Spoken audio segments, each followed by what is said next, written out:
Well, welcome to Takeaway, a weekly conversation with the ministry team here at Silverdale, where we talk about our reflections, our takeaways from this past weekend's message and service.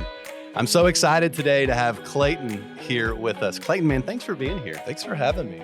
I'm excited to sit down and chop it up a little bit with you. I've seen a few of these videos, so I appreciate that. Awesome. I appreciate that. And if you don't know Clayton, Clayton leads worship for us here at the Bonny Oaks Campus. But that's not what you've always done. You were actually leading at another campus. That's right. And so for people that don't know you, tell a little bit about your journey in ministry and about your family. Tell us a little bit about Clayton. Yeah. I mean, I came to Silverdale about 4 years ago. Randy Thomas hired me to work at the North Ottawa venue of Silverdale. And so absolutely loved it. And recently I just transitioned over to lead at the Bonny Oaks Campus. And it's been great. And so excited to be a part of the worship ministry at Silverdale. And you're married? I am married. You have a family? That's right. I have a wife named Caitlin, and I have an almost 2-year-old named Garner. She turns 2 here in just a few weeks. Isn't that fun? Man, it's a wild ride. It's a wild ride, but it's super fun. It's a super sweet time. Yeah. I have to pause sometimes and step back and really enjoy the fast-paced season that we find ourselves in. So that's great. It is a journey. So I'm at the other end of where you are. That's My right. oldest daughter, as I've mentioned before, is in college now, and then I have 2 that are in high school. And so 2 years old doesn't feel that long ago to me. I better hold on then. Hold on. But it has been a wonderful journey, and I know it's going to be for you as well. So worship leadership, is that what you've always wanted to do, or how did you get into this? Man, in college, I was really involved in a campus ministry called Cru, Campus Crusade for Christ, and really, really transformative in my life. And it just so happened that I got involved leading worship in that ministry. And it was very, it really moved me. Worship has always moved me, and music has always been a part of my life. And so once I got involved in that ministry and started leading worship in that ministry, I began to develop and to learn. And I kind of made that decision coming out of college that I think this is something that I'd like to do vocationally. And so I just kind of stepped in, and I've been doing it ever since. Well, I'm so grateful for your leadership. My family attends the 8:15 service here at the Bonny Oaks campus, and to be able to sit in worship, to stand in worship, whatever it is we're doing in worship, to be in worship with my family under your leadership has been such a blessing. I feel the Lord move every single week when I'm here in worship, through the songs, through the prayer time, through the message. And I'm just so grateful for how he's using you and how you're molding the worship team here. So thanks, man. I really appreciate it. Yeah, that's the hope, man. That's the hope. So I'm glad to hear that. And so for all of you who attend online as well, or if you don't attend online, we broadcast from the Bonny Oaks campus, and Clayton leads that team as well. So this past weekend, our pastor continued his series in the book of Hebrews. We're in the book of Hebrews. I don't even remember what message this is, like 4 or 5 now. I can't remember, but we're in chapter 3. Tony's message was called In the Wilderness.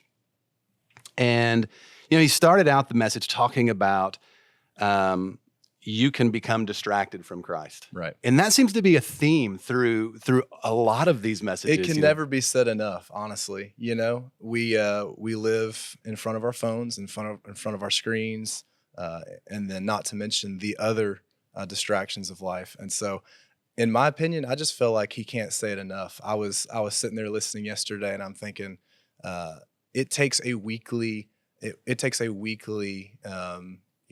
assess of what I'm focusing on, what I'm getting distracted by. Apparently it's not a new thing. I mean, if you go all the way back to, the writer of Hebrews, he's talking to people at that time, warning them about being distracted. And the illustration he is using is from back in Moses' day when they became distracted. I mean, it's just always been a thing among God's people. And I agree with you, man. I just can't hear that enough. I need to be refocused regularly.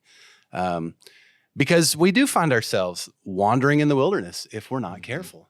if we're not careful. So helpful. So helpful in that. As Tony continued in the message, he talked a lot about Moses. The passage talks a lot about Moses. And, he made the point that most of us don't go back to Moses. I loved his illustration about, go and cancel that Moses tattoo or ripping the posters down. And that's so true because we don't typically think, oh, Moses is an issue with me.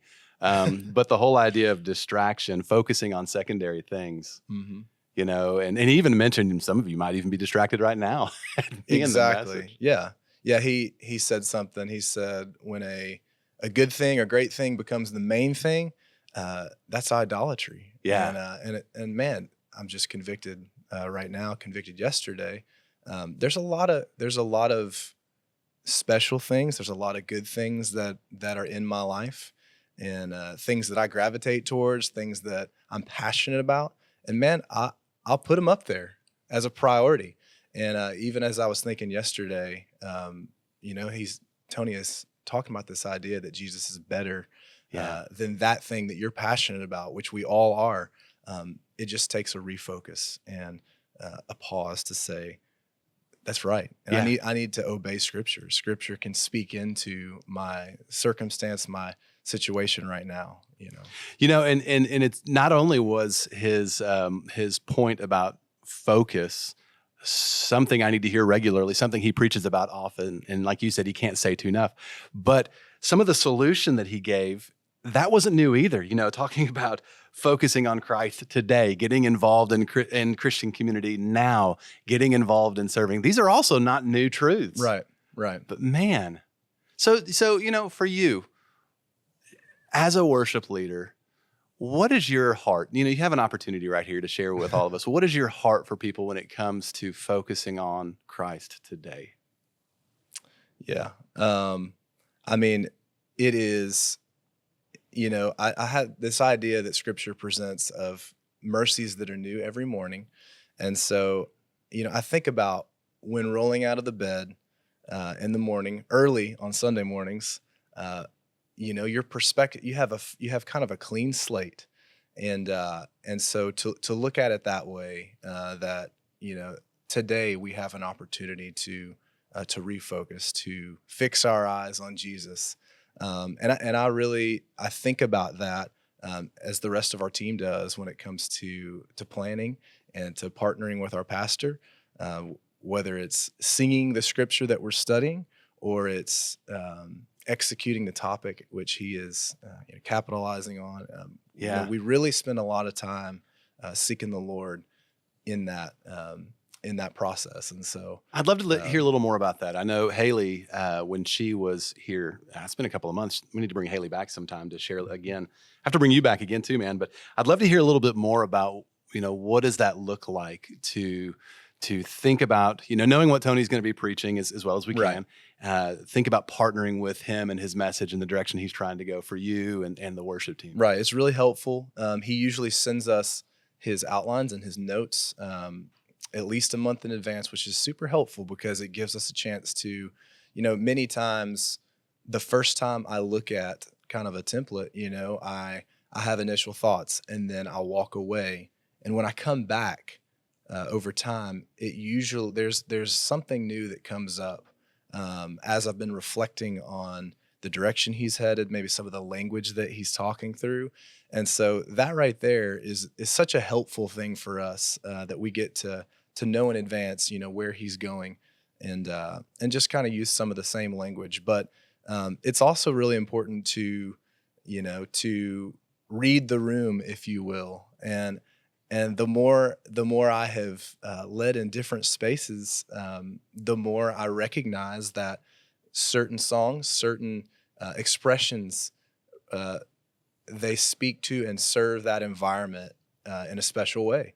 And so I'm always thinking about that intentionally, praying about that, just hoping that the Lord will speak to that given week, that particular time. So I love that. That's a little bit. Yeah. Man, I love your heart for worship leadership, and I'm so grateful for that. I know sometimes for maybe for you that people who are on stage can feel so distant, right? It's like, this is the person who leads me in worship every week, but I don't really know them. And so one of my hopes through this process, whether you're watching this on video or you're listening in the podcast, is for you to get to know Clayton, the man, not just the guy up on stage, but the man, and hear his heart a little bit about leading in worship, because you're the real deal, man. None of us are perfect, right? None of us are perfect. We all have our flaws, but you really genuinely care for people to grow in their relationship with the Lord through worship. I appreciate it. So grateful for that. Thank you. Thank you. And for you, if this is one of your first videos, thanks for watching today. We have a lot going on here in the life of our church. This weekend, we have our men's event, the Wild Game Dinner. So guys, if you have not signed up, or ladies, if you've got a guy in your life who's not signed up yet, there's still room. We still have tickets. Go to silverdelebc.com/men. You can find out about times and locations, because we do have multiple locations. And something new this year, we have a live stream of the event. So maybe if you don't live in this area, or you're just not able to get out for one reason or another, check out the live stream. It's free to just log on and enjoy and grow through that opportunity. So guys, don't miss this opportunity. It'll be great. And then we have our weekend services. Now, the Wild Game Dinner is actually going to take place during the same time and at the same place as our Saturday service. Right. So no Saturday service this coming weekend, but our Sunday times and locations. Check out our website for those. We would love to have you as a part of one of our worship services this weekend. Clayton, thanks so much for being here, man. Thanks, man. I enjoyed it. Thanks for having me.